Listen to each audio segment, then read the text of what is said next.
దేశంలో ఇప్పటికీ 2 phases of polling అయిపోయింది. ఈ 2 దశల్లో కలిపి 190 అవుట్ ఆఫ్ 543 ఎంపీ సీట్స్లో 190 స్థానాల్లో పోలింగ్ పూర్తయింది. So it is a very significant number. So ఒక కామన్ ట్రెండ్ ఏంటంటే ఈ 2 దశల్లోనూ అంతకుముందు 2019తో పోలిస్తే ఓటింగ్ తగ్గింది. ఇది సిగ్నిఫికెంట్గా అక్రాస్ 2 phases కనబడేది. ఇప్పుడు మనకు సెకండ్ ఫేజ్ ఆఫ్ పోలింగ్ తీసుకుంటే ఎలక్షన్ కమిషన్ ఇచ్చిన ఫైనల్ ఫిగర్ నియర్లీ 66.7%, అంటే ఒక 3% తగ్గింది. అంతకుముందు ఫస్ట్ ఫేజ్లో 4.5% తగ్గింది ఫైనల్ ఫిగర్కి వచ్చే వరకు. సో నేను ఫస్ట్ ఫేజ్ సెకండ్ ఫేజ్ తర్వాత ఇమీడియట్గా టెంటేటివ్ నెంబర్స్ ఎలక్షన్ కమిషన్ ఇచ్చే తాత్కాలిక డేటా ఆధారంగా విశ్లేషించాను. ఆ నెంబర్స్లో కొద్దిగా తేడా ఉంది కానీ డైరెక్షన్లో తేడా లేదు. సో ఇప్పుడైనా తేలుతున్నది ఏంటంటే 2 phases కూడా 2019 ఎలక్షన్స్తో పోలిస్తే ఓటింగ్ తగ్గింది. అయితే ఇది అంతటా ఇంట్రెస్టింగ్ ఏంటంటే ఇది ఎక్కడ తగ్గింది, ఏ రాష్ట్రాల్లో తగ్గింది అనేది కీలకం. దాన్ని బట్టి ఇది పొలిటికల్ ఇంప్లికేషన్ అర్థమవుతుంది. ఇప్పుడు ఉదాహరణకు హిందీ హార్ట్ ల్యాండ్లో బాగా తగ్గింది. మీకు యూపీ, బీహార్, మధ్యప్రదేశ్ ఈ 3 రాష్ట్రాల్లో కూడా తగ్గింది. ఇప్పుడు మధ్యప్రదేశ్ లాంటి బీజేపీ ఇటీవల అసెంబ్లీ ఎన్నికల్లో బలంగా విజయం సాధించిన రాష్ట్రంలో కూడా 7 to 9% తగ్గింది ఓటింగ్. ఇది చాలా పెద్ద నెంబర్ తగ్గడం అంటే. అలాగే రాజస్థాన్లో కూడా కొంతమేర తగ్గింది, యూపీలో కూడా భారీగా తగ్గింది ఓటింగ్. అదే ఈ హిందీ హార్ట్లాండ్లో బాగా తగ్గితే కర్ణాటకలో స్వల్పంగా పెరిగింది ఓటింగ్. అలాగే వెస్ట్ బెంగాల్, కేరళ లాంటి రాష్ట్రాల్లో కూడా తగ్గింది. కేరళలో కూడా సిగ్నిఫికెంట్గా తగ్గింది. కారణం హీట్ వేవ్ దేశమంతా ఉన్న కేరళలో చాలా ఎక్కువ ఉండే. పోలింగ్ డే రోజు సెకండ్ ఫేజ్ April 26 పోలింగ్ రోజే 5 చనిపోయారు, ఇంక్లూడింగ్ ఒక పోలింగ్ సిబ్బందితో పాటు. సో అందువల్ల అక్రాస్ ద కంట్రీ తీసుకుంటే ఒక సిగ్నిఫికెంట్ డైమెన్షన్ ఏంటంటే హిందీ హార్ట్లాండ్లో యూపీ, బీహార్, మధ్యప్రదేశ్, రాజస్థాన్ ఈ కీలక రాష్ట్రాల్లో ఓటింగ్ తగ్గింది. సో ఈ కీలక రాష్ట్రాల్లో ఓటింగ్ తగ్గడాన్ని ఎలా చూడాలి అని, ఎందుకంటే బీజేపీ రామ్ మందిర్ ప్రభావం ఇక్కడే ఎక్కువ ఉండాలి. ఇటీవల ప్రధానమంత్రి హిందూ ముస్లిం డివైడ్ పట్టుకొచ్చాడు. మంగళసూత్రాలు తీసుకెళ్లి ముస్లింలకు ఇస్తారు, మీ ఇంట్లో ఉన్న బంగారం వెండి తీసుకుపోయి ముస్లింలకు ఇస్తారు, మీ ఊళ్ళో మీ ప్లాట్ ఉంటే తీసుకెళ్లి ముస్లింలకు ఇస్తారు, మీ దగ్గర అపార్ట్మెంట్ ఉంటే పట్టణాల్లోని ముస్లింలకు తీసుకుపోయి ఇస్తారు, ఆఖరికి ఎస్సీ ఎస్టీ బీసీల రిజర్వేషన్ కూడా తగ్గించి ముస్లింలకు ఇస్తారు. ఇది సెకండ్ ఫేజ్ ఆఫ్ పోలింగ్ వరకు ఊపందుకుంది. ఈ ప్రచారం సాధారణంగా రెజనేట్ కావాలి హిందీ స్టేట్స్లో, ఎందుకంటే అక్కడ ఈ పోలరైజేషన్ అంటే మతపరమైన పోలరైజేషన్ ప్రభావం చాలా ఎక్కువగా ఉంటుంది. రామ్ మందిర్ ప్రభావం ఎక్కువగా ఉంటుంది, మోడీ మ్యాజిక్ కూడా ఎక్కువగా ఉంటుంది.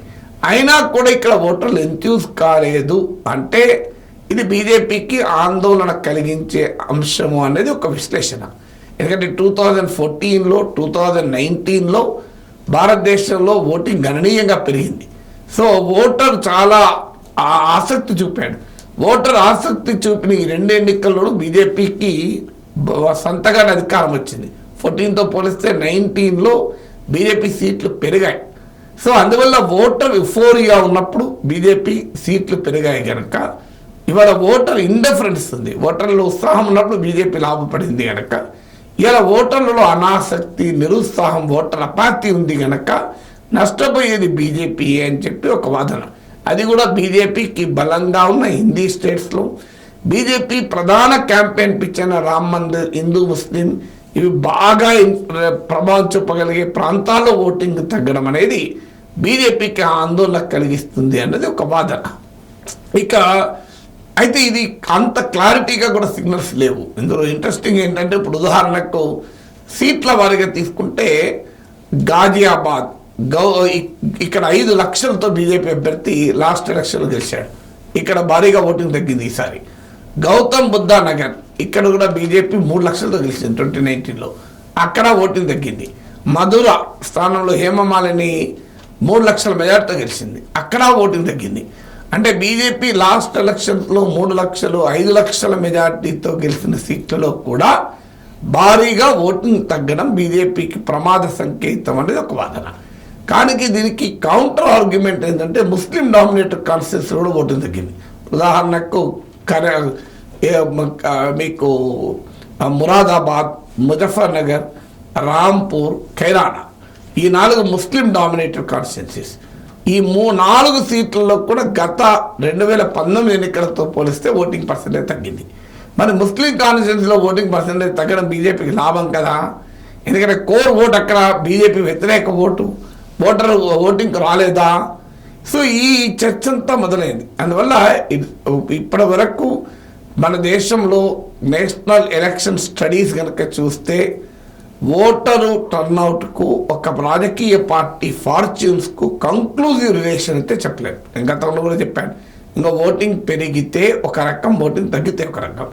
కానీ ఒక పార్టీకి లాభం, ఒక పార్టీ నష్టం అని చెప్పలేదు. కానీ సాధారణంగా ఓటింగ్ శాతం ఒక వేవ్ ఉన్నప్పుడు పెరుగుతుంది. అది మోడీ అనుకూల వేవో ఉన్నప్పుడు 2014లో 2019లో పెరిగింది. సో అనుకూల వేవ్ ఇప్పుడు ఉంటే ఇంకా ఎక్కువ పెరిగేది. అందువల్ల క్లియర్గా ఓటింగ్ పర్సెంటేజ్ తగ్గింది అంటే మోడీ అనుకూల వేవ్ లేదు, రామ్ మందిర్ అనుకూల వేవ్ లేదు అని క్లియర్గా అర్థమవుతుంది అనేది ఫ్యాక్ట్. సో అదే సమయంలో వ్యతిరేక వేవ్ ఉన్నా కూడా ఓటింగ్ పెరుగుతుంది. ఇప్పుడు ఓటింగ్ పెరగలేదంటే అర్థం వ్యతిరేక వేవ్ కూడా లేదు. ఇండియా కూటమి చెప్తున్నట్లు మోడీ వస్తే రాజ్యాంగం అయిపోతుంది, ప్రజాస్వామ్యం అయిపోతుంది, ఇక ఇదే చివరి ఎన్నికలు, మీ రిజర్వేషన్లు పోతాయి, ఇవన్నీ కూడా అపోజిషన్ చెప్తుంది. 28 పార్టీలు కలిసాయి, మోడీని గద్దెదించడమే రేపే జరుగుతుంది అని చెప్తున్నారు.